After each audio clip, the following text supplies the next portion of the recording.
Hello everyone, Sangeeta রান্নাঘরে সবাইকে স্বাগতম জানাচ্ছি। আশা করছি আপনারা সবাই খুব ভালো আছেন। আজকে আবারও হাজির হয়ে গেছি আরেকটা রেসিপি নিয়ে।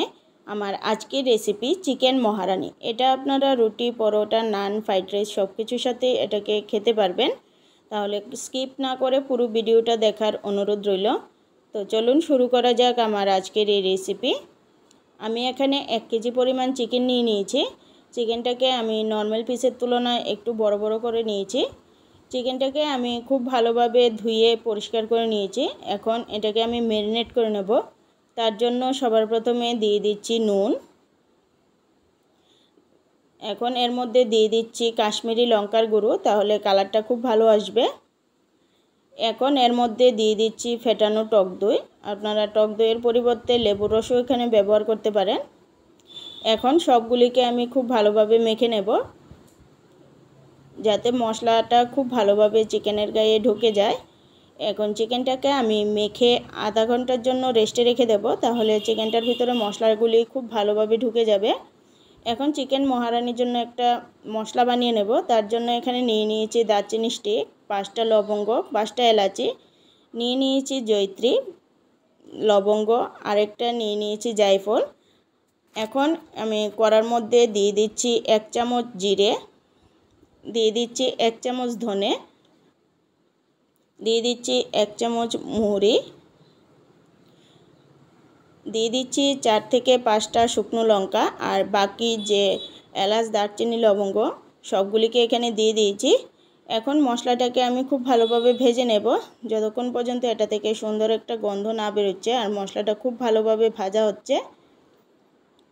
মশলাটাকে আমি খুব ভালোভাবে ভেজে নিয়েছি। এখন মশলাটাকে আমি প্লেটে নামিয়ে ঠান্ডা করে নেব।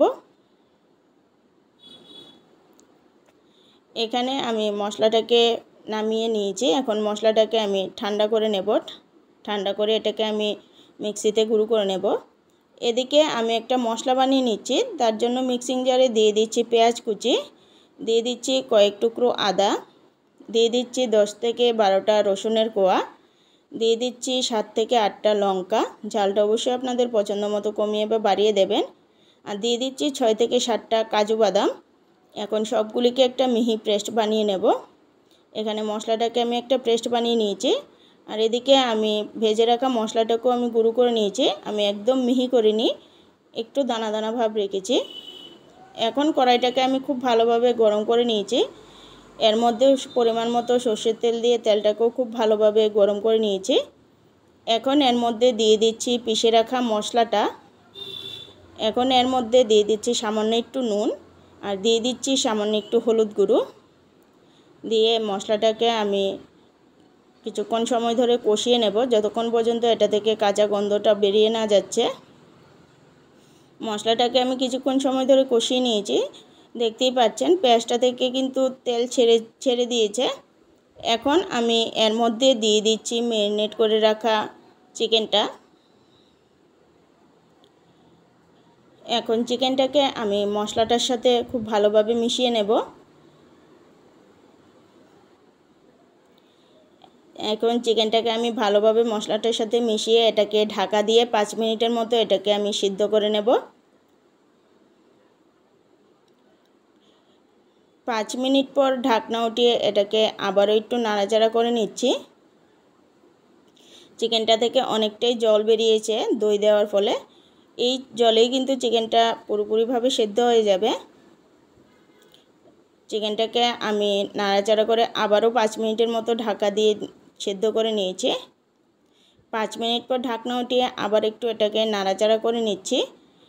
এখন এর মধ্যে দিয়ে দিচ্ছি ভেজে রাখা মশলাটাকে আমি চিকেনটার সাথে ভালোভাবে মিশিয়ে নেব। মিশিয়ে আরও 2 থেকে 3 মিনিটের মতো চিকেনটাকে আমি কষিয়ে নেব। চিকেনটাকে আমি আরও কিছুক্ষণ সময় ধরে কষিয়ে নিয়েছি। চিকেনটা কিন্তু খুব ভালোভাবে কষানো হয়ে গেছে। এখন এর মধ্যে দিয়ে দিচ্ছি মিক্সিং জারটা ধুয়ে সামান্য একটু জল। অবশ্যই গ্রেভিটা এখানে অল্প পরিমাণেই দেবেন, কারণ এটাতে কিন্তু গ্রেভি হয় না। এখন ঝোলটা ভালোভাবে ফুটে ওঠা পর্যন্ত অপেক্ষা করব।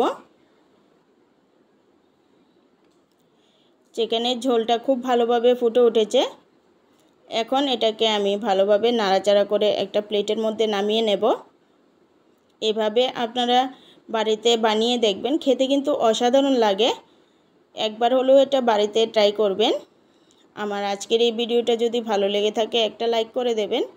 আমার চ্যানেলটাকে সাবস্ক্রাইব করে আমার পাশে থাকবেন।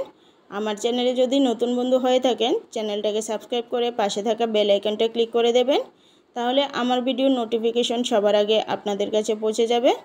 আজকের জন্য এতটুকুই। আবারও ফিরে আসছি নতুন একটা ভিডিও নিয়ে। সবাই সুস্থ থাকবেন, ভালো থাকবেন।